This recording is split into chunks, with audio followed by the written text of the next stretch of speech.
ndemeza neza yuko ibigeragezo ducamo mu buzima bwacu, ibiza bitugwanya ducamo mu buzima bwacu, ibigeragezo byose nibyaza bikagusanga hagati ya wowe n'Imana hari ikiganiro. Ibigeragezo byose nibyaza bikagusanga hagati ya wowe n'Imana hari ubucuti. Hariho abantu bavuga bakigisha abantu bakavuga ngo iminsi yose ngo nyuma y'ikigeragezo ngo haza elevation. Iminsi yose yo haje ikikugerageza ngo ni preuve yuko Imana igushire hejuru. Ça c'est faux. Ibigeragezo byose si sinya yuko Imana igugira gushire hejuru.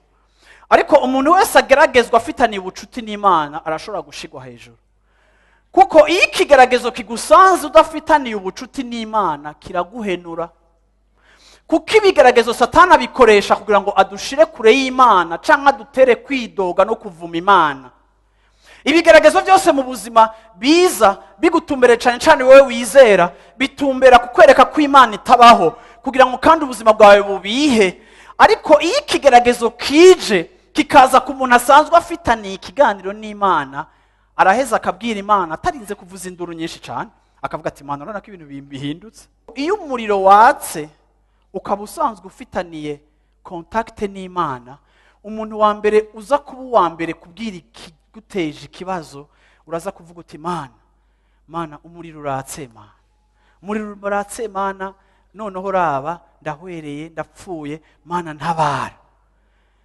Ikintu cambere utumbera ni wa wundi mufitaniye ikiganiro, kuko muragifitaniye. Uravyumva? Murambona abantu bikanira bagira baje mu masengesho, bashaka amasengesho agira tangure.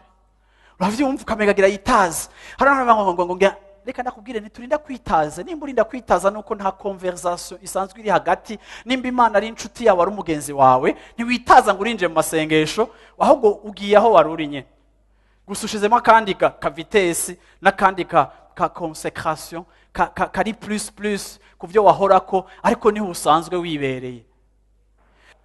Bantu b'Imana, ntawuza aho ibigeragezo biva, ntibidusaba rendezvous, ntibitubaza ko ico tuvyibaza ko, ariko ibigeragezo birahaguruka from nowhere. Ukabona ikibazo kiraje, ukabona ikibazo kiravumbutse, ukabona ikibazo kireclassé. Reka ndakubwire, hari igihe épreuve iza yimultiplier par 7, ikibazo kikagwizwa, ukabona birasaze. None uzoca ubigenda gute? Urashobora kwiruka ukaja mu bindi bintu, urashobora kuja kurondera izindi nyungu canke ukabivamwo. Ariko aba bantu ko bari bafitaniye relation n'Imana, baragarutse kandi barabwira Imana bati Imana ibintu birashushe, bagira baduturire kubera wewe. Ariko twababwiye yuko wewe naho utodutabara dupfume dusha, kubaho ni wewe no gupfa ni. Babataye muri uwo muriro Imana igira gute? Irabitabarira. Reka ndababwirega abantu b'Imana, ibigeragezo uzobiresista mieux ufitaniye conversation n'Imana. Sinshobora kukwemeza ngo nosenga ntihagire ibigeragezo bizoza ku buzima bwanyu, bitegerezwa kuza. N'ijambo ry'Imana rivuga ngo ibibagerageza bizoza. Sindi umuprofeti wa malheur, ibibagerageza bizoza. Nanje biraza kandi birashaka bize. Nimba Imana ibirekuye biraza, ibigeragezo biraza. Aho nta formule ihari, isi tubamo ntidukunda, ibigeragezo rero biraza. None ko biza bigusanga uvugana nande? Nimba uvugana n'umujama wawe, uzobimubwira ati cya ngo harababa. Hari amaterima abantu usanga bafise ngo harababa. Uravyumva? Ayandi naya ntumbaze ngo haragize gute, hagize gute. Hari abantu ubwira ngo urahiye nani. Uravyumva?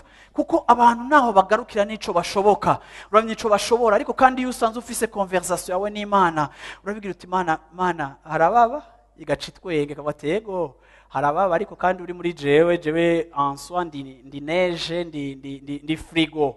Naho hababa naho hashushe, jewe ndagususurutsa. Haleluya. Akakubwira amajambo gacuvuga uti hewe nimushake mu ugwize 10. Haleluya. Abantu bakavuga ati tiens, kubera ko uyu muntu ataneshwa n'ikinesha abandi, niyo relation bantu b'Imana.